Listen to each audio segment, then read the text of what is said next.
আল্লাহর হাবিব সাল্লাল্লাহু আলাইহি ওয়াসাল্লামের বয়স তখন ৩৫। বয়স কত? মজার একটা ঘটনা খেয়াল করে শুনবেন। বয়স কত? ৩৫। কাবা ঘরের পুনর্নির্মাণ হবে। কাবা ঘরের ৪টা কর্নারের একটা কর্নার আছে আর রুকনুল হাজারিল আসওয়াদ, যেখানে হাজরা আসওয়াদ পাথর থাকে, ওইটাকে সরানো হয়েছে। এখন কাবা ঘরের নির্মাণ শেষ। ওই হাজরা আসওয়াদ পাথর নিয়ে এটার কর্নারের মধ্যে সেট করা হবে। কিন্তু কে রাখবে? কারণ হাজরা আসওয়াদ তো যেন তেন পাথর নয়, জান্নাতি পাথর। কিয়ামতের দিন এই পাথরের ভেতরে আল্লাহ একটা জিহ্বা দিবে, দুইটা চোখ দিবে। এই পাথর বলবে, আল্লাহ এই লোকগুলো আমারে চুমু দিয়েছিল, এর উসিলায় আজকে তুমি তার জান্নাতে ঢুকায় দাও। তো এটা অনেক সম্মানিত পাথর, এই পাথরকে বহন করাটাও সম্মানিত। ৪ দলের মক্কার ৪ নেতা বলে এই সম্মান আমরা হাতছাড়া করতে চাই না, কেউ এই পাথরে হাত দিতে পারবে না। এক নেতা কয় আমি নিব, আমি নিয়ে এটা কাবা ঘরে রাখবো। দ্বিতীয় নেতা বলে না, এই পাথর আমি অন্য কাউরে দেব না, এটা অনেক সম্মানের, অনেক প্রেস্টিজিয়াস ইস্যু, আমি এই পাথরটা হাতে নিয়ে কাবা ঘরে রাখবো। তৃতীয় নেতা বলে না, রক্তের গঙ্গা বইয়ে দেব, কিন্তু এই পাথর কাউরে দেব না। চতুর্থ নেতা বলে না, আমি নেব। কিলাকিলি আছে না নাই? পাথর কয়টা? নেতা কয়জন? ৪ জন। কিভাবে এই সম্মানিত পাথর নিয়ে সেট করবে? কেউ মীমাংসায় যেতে পারে না। এক মুরব্বী বলে, থাক আজকের জন্য এখানেই সবার মুলতবি, আগামী দিনে এই মসজিদুল হারামের দরজা দিয়ে প্রথম যে ঢুকবে সে সিদ্ধান্ত দিবে। আল্লাহর মেহেরবানি, এর পরের দিন এই পথ দিয়ে ছুটে এসেছে বিশ্বনবী মুহাম্মদ। সুবহানাল্লাহ পড়বেন না?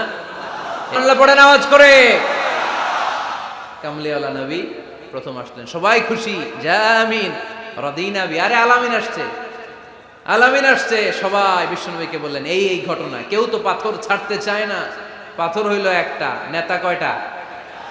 এখন কে এই পাথর নিয়ে রাখবে? এই নিয়ে মারামারি। আল্লাহর হাবিব সাল্লাল্লাহু আলাইহি ওয়াসাল্লাম বললেন, তাই হালুম্মা ইলাইয়া সাউবান, একটা কাপড় নিয়ে আসো, আমি এখনই সলিউশন করে দিচ্ছি।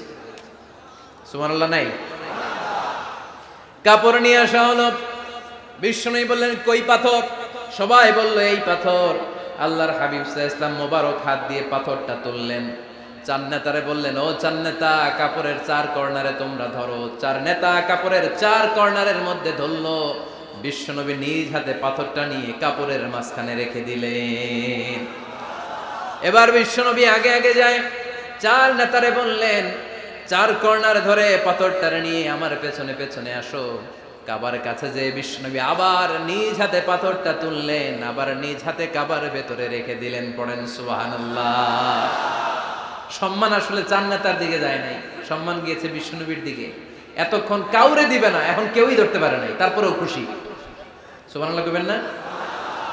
প্রথমে যে হাজরা আসওয়াদ পাথর ধরছে কে? বিশ্বনবী। কাপড়ে রাখছে কে? বিশ্বনবী। আবার কাপড় থেকে উঠিয়ে হাজরা আসওয়াদের পাথরটারে কাবার ভেতরে ঢুকাইছে কে? সুবহানাল্লাহ কইবেন না? সব সম্মান গেল বিশ্বনবীর হাতে, সব স্টেটাস গেল বিশ্বনবীর হাতে। ৪ নেতা কাপড়ের কিনারা ধইরাই খুশি। এইটাই বলে নেতৃত্বের গুণাবলী। চিল্লায় বলো ঠিক কিনা? কনফ্লিক্ট রিজলভিং অ্যাবিলিটি, বিরোধ নিষ্পত্তি করার কোয়ালিটি থাকা চাই, তবেই তিনি নেতা। কি কারিশমা দেখছেন? What a charismatic leader. এতক্ষণ রক্তের বন্যা বইয়ে দিবে, কাউরে দিবে না পাথর। এখন কেউই ধরতে পারে নাই, কিন্তু স্লোগান দিতেছে জিন্দাবাদ। আসরা নাই? নেতা হইলে এরকম নেতা হইতে হবে।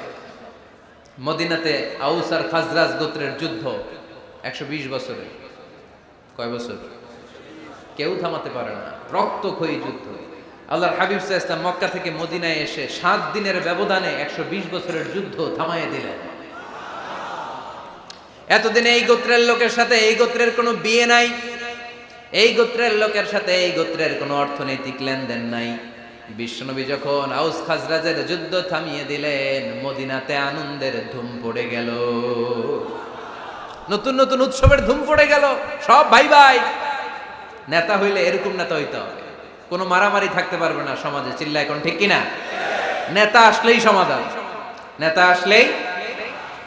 সহিহ বুখারীতে একটা কিতাব আছে, কিতাবুস সুলহ, মীমাংসার অধ্যায়। একটা বাব আছে, বাবু কওলিল ইমামি লি আসহাবিহি ইযহাবু বিনা নুসলিহ বাইনাহুম। ইমাম সাহেবের এই কথা যে আমাদেরকে নিয়ে চলো, আমরা মিলাই দেব। এটা আল্লাহ রাসূল সাল্লাল্লাহু আলাইহি ওয়াসাল্লামের একটা বিখ্যাত ডায়ালগ। ডায়ালগটা কি খেয়াল করে শুনেন। যুদ্ধ মারামারি আর ঝগড়া শুনলেই আল্লাহ রাসূল সাল্লাল্লাহু আলাইহি ওয়াসাল্লাম বলতেন ইযহাবু বিনা নুসলিহ বাইনাহুম। আরে আমরা আছি তো, আমগরে নিয়ে যাও না, আমরা মিলাই দিব। সুবহানাল্লাহ পড়েন। মারামারি দেখলে বিশ্বনবী মিলায় দিতেন। আল্লাহর হাবিব সাল্লাল্লাহু আলাইহি ওয়াসাল্লাম বলতেন, আলা উখবিরুকুম বিআফদালি দারাজাতিন মিনাস সালাতি ওয়াস সিয়ামি ওয়ান নুসুক, রোজা, নামাজ, সালাতের চেয়ে বড় একটা সওয়াবের কাজ আছে, ওটা কি আমি তোমাদের বলবো না? সাহাবারা বললেন, সেটা আবার কি?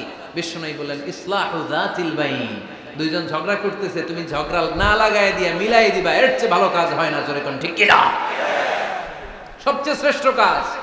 নোয়াখালীতে আগুন লাগলে আপনারা কি দিয়ে নিবা? কি দিদায়? পানি। অনেকে ওই জায়গায় তেল ডালে। জ্বলতেছে কি? আগুন। আগুন নিবানোর জন্য ঢালবেন কি? অনেকে ঢালে কি? তেল। আহা, না, আপনি থামায় দিবেন, মিলাই দিবেন। আপনার জন্য ভালো জিনিস মিলাই দিবে কে? 7 নাম্বার, ফারসাইটেডনেস, দূরদৃষ্টিতা, ভিশনারি অ্যাটিটিউড, ফিউচারিস্টিক। নেতা অনেক দূর দেখতে পায়, তিনি দূরদর্শী। কর্মী যত দূর দেখে, নেতাও যদি তত দূর দেখে, দেশ চলবে? কথা বলেন। কর্মী যদি দেখে 500 মিটার, নেতার দেখতে হবে কয় মিটার? 1000 মিটার। কর্মী যদি দেখতে পায় 1000 মিটার, নেতার দেখতে হবে কয় হাজার মিটার? 2000 মিটার। কারণ নেতা হবে ফিউচারিস্টিক, ভিশনারি, স্বপ্নবাজ, স্বপ্নচারী। নেতাকে স্বপ্ন দেখতে হয়, ওই স্বপ্ন জাতিকে দেখাতে হয়। চিল্লায় বলেন ঠিক কিনা? মানুষ তার স্বপ্নের সমান বড়। আপনি কত বড় আপনার স্বপ্ন শুনলে বোঝা যাবে।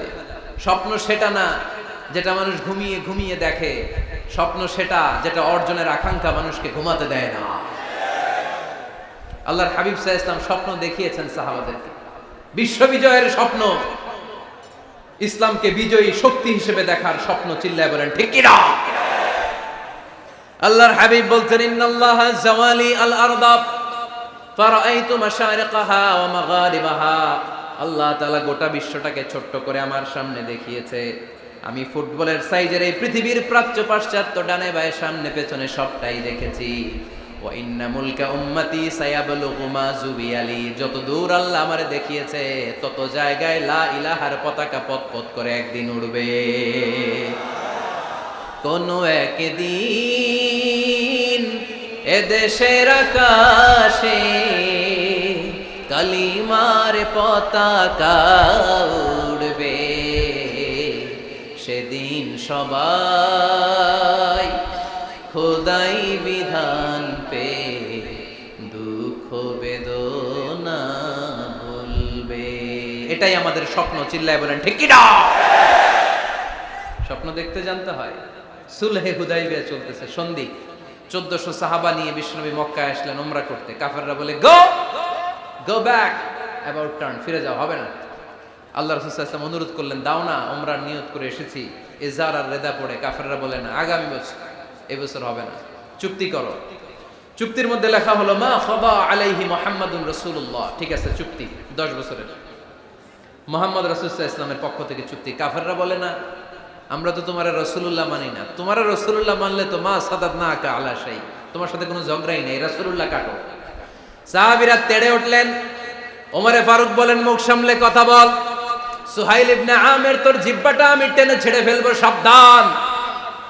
আমার নবী শেষ নবী, শেষ রাসূল মুহাম্মদ রাসূলুল্লাহ কাটার ক্ষমতা কারো নাই। আমি ওমর বেঁচে থাকলে কেউ কাটতে পারবে না।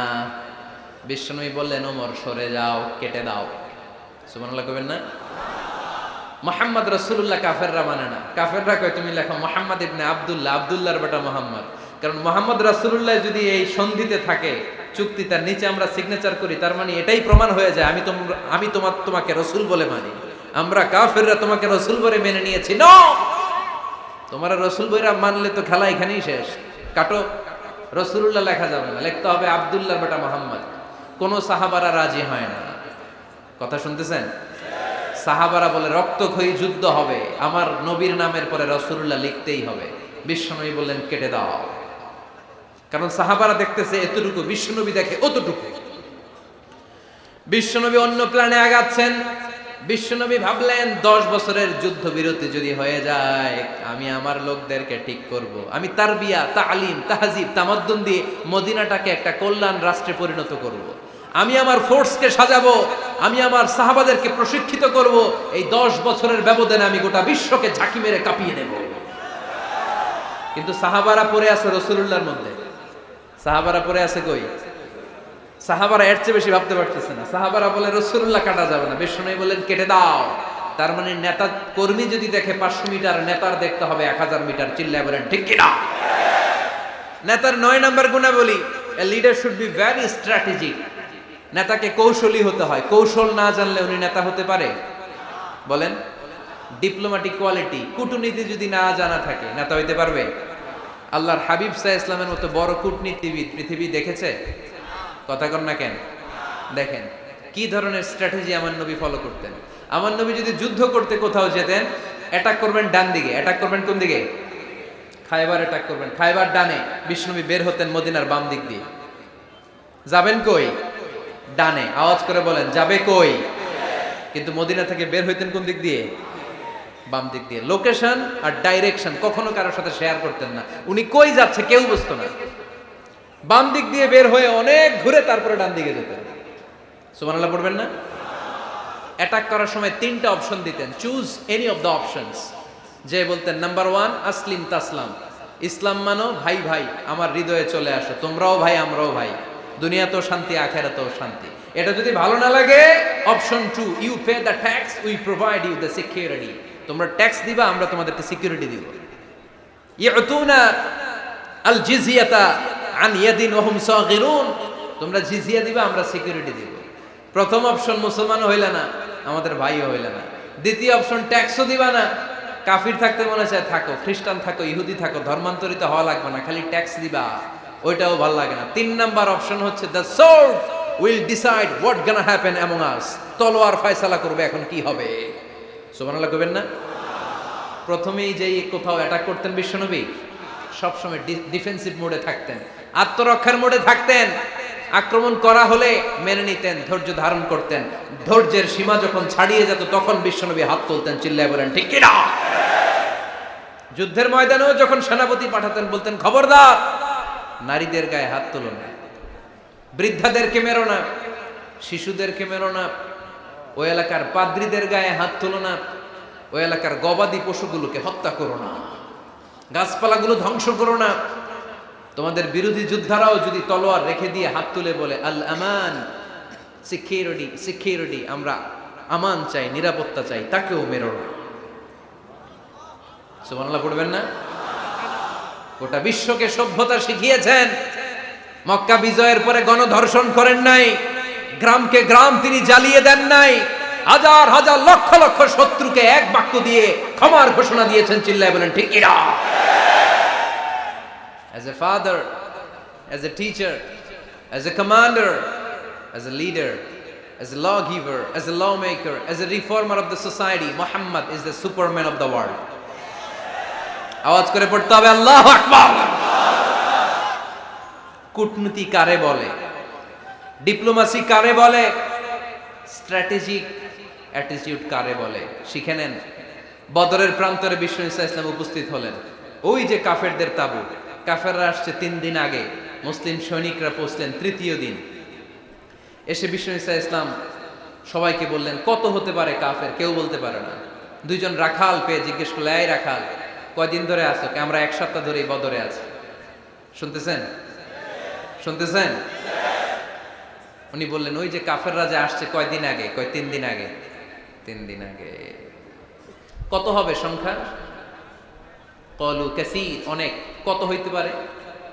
রাখাল 2টা জানি না। আল্লাহ রাসূল সাল্লাল্লাহু আলাইহি ওয়াসাল্লাম চিন্তায় পড়ে গেলেন, কারণ ওনার যুদ্ধে অ্যাটাকের সিস্টেম ছিল শত্রু সংখ্যা কত এটা আমাকে জেনে নিতে হবে। সুবহানাল্লাহ পড়বেন না?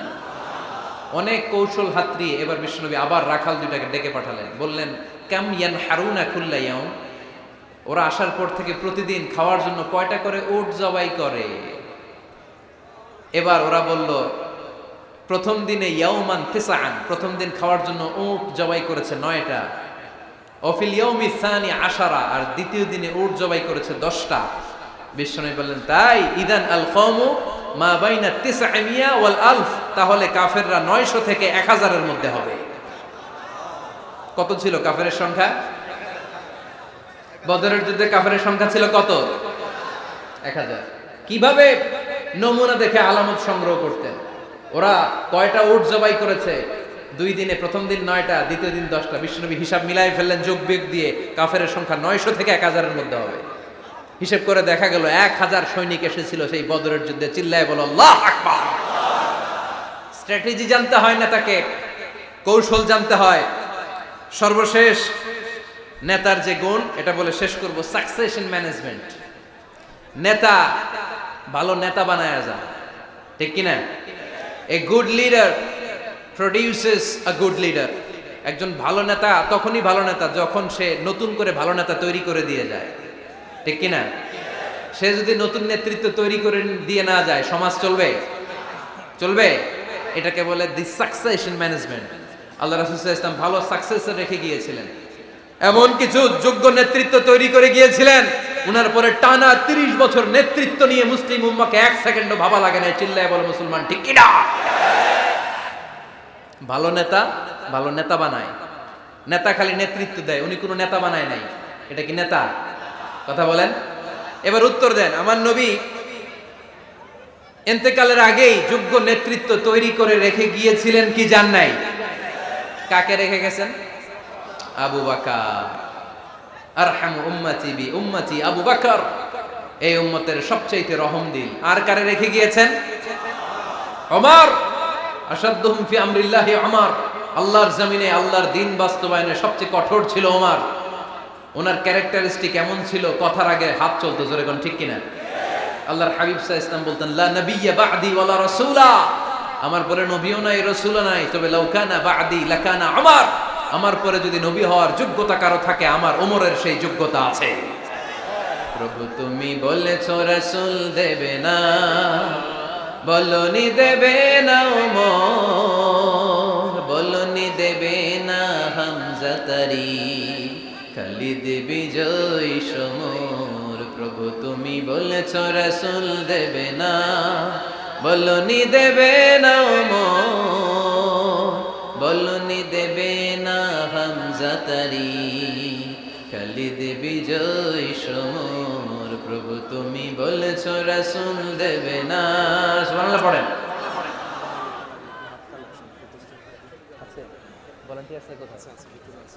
এই উঠতেছেন কেন? হ্যাঁ, উঠলেন কেন? এই 2 ঘন্টা ওয়াজ শোনার পরে শেষ বেলায় আপনারা উঠে যাবেন না? বিশৃঙ্খলা আমি দেখতে চাই না। একটা লোক প্যান্ডেলে আওয়াজও করবে না, উঠতেও পারবে না। আমার নবী নিজেও ছিলেন শ্রেষ্ঠ নেতা, রেখেও গিয়েছেন শ্রেষ্ঠ নেতা। চিল্লায় বলেন ঠিক কিনা? সাইয়েদনা আবু বকর, সাইয়েদনা ওমর ফারুক, উসমান যুন্নুরাইন, আলী রাদিয়াল্লাহু তাআলা আনহু যোগ্য নেতৃত্ব হাতে কলমে প্রশিক্ষিত করে ওনাদেরকে রেখে গিয়েছেন। তাই মুসলিম উম্মার আর নেতৃত্বের সংকটে পড়া লাগে নাই। জোরে কোন ঠিক কিনা? জি। তো এইজন্য আমরা চাই আমাদের একটা সেন্ট্রাল লিডারশিপ থাকুক, কেন্দ্রীয় নেতৃত্ব, যেই নেতাদের নেতৃত্বে আমরা সামনের দিকে যাব। যে 10টা পয়েন্টস আমরা শুনলাম, আমাদের সব নেতাদের এই গুণগুলো থাকার দরকার আছে না নাই? এই গুণগুলো আমলে নিয়ে মুসলিম উম্মার এই নেতৃত্বের সংকট যেন আমরা কাটিয়ে তুলতে পারি। আল্লাহ তুমি তৌফিক দান করো, আমরা পড়ি আমিন। এখানে বিশাল একটা প্রতিষ্ঠান আছে। এই বিশাল প্রোগ্রাম থেকে শুরু করে অনেক খরচ ওনাদের হয়েছে। স্বেচ্ছাসেবক ভাইয়েরা তাদের সময় মাত্র 2 মিনিট। এই 2 মিনিটে প্যাকেট নিয়ে আপনাদের সামনে যাবে। যার যতটুকু সুযোগ হয়, আমরা কেউ বাদ যাব না। এই প্রোগ্রামের জন্য এবং এই বিশাল মাদ্রাসার জন্য আমরা মুক্ত হস্তে দান করে যাব। এই উঠতেছেন কেন? উঠলেন কারা কারা? এদিকে তাকান, যারা উঠছেন এদিকে তাকান, দেখি তাকান তাকান। আমরা দোয়া ছাড়া কেউ যাব না। যাবেন? ভদ্র, নোয়াখালীর ছেলেরা অনেক ভদ্র। বসেন। সুন্দর সুন্দর ঘোষণা আছে কয়েকটা, সুন্দর সুন্দর ঘোষণা। এতক্ষণ তো প্লে কার্ড দেখাইছো, উই লাভ আজহারি। এখন উঠলে হবে? কতটুকু লাভ করো আজহারিরা দেখবো। বসো, একটা উঠতে পারবো না। আমার ভাই রফিকুল্লাহ আফসারি ভাইয়ের অসাধারণ কিছু বই আছে, অনেকে খুঁজে কোত্থেকে পাবে। আজকে এখানে আছে, যাদের দরকার আপনারা নিয়ে যাবেন। আমি নিজেও ওনার একজন ভক্ত, ওনার লেখার ভক্ত। আমি নিজেও ওনার লেখার পাঠক। অসাধারণ লিখেন। কি যেন একটা দেখলাম, নানা আলেম নানা মতে, আমি যাব কোন পথে? আলেমরা নানান মতে, পাবলিক যাবে কোন পথে? তো সুন্দর সুন্দর বই আছে, এগুলো আপনারা নিয়ে যাবেন। স্টেজে উপস্থিত আছেন নোয়াখালী জেলার এডিশনাল এসপি, কই উনি? আপনি? মাশাআল্লাহ মাশাআল্লাহ, কাজী মোহাম্মদ আব্দুর রহিম ভাই না? আলহামদুলিল্লাহ, আপনাদের এই জেলার এডিশনাল এসপি সাহেব আছেন। আমি ওনাদেরকে ধন্যবাদ জানাই যে এত ব্যস্ত মানুষ আমি জানি, তারপরেও ওনারা এই প্রোগ্রামে উপস্থিত হয়েছেন, অনেক শুকরিয়া জানাই। কোম্পানিগঞ্জ উপজেলার ওসি সাহেব আছেন জনাব আরিফুর রহমান ভাই, সাবেক উপজেলা চেয়ারম্যান মিজানুর রহমান বাদল ভাই, আমার নামে নাম।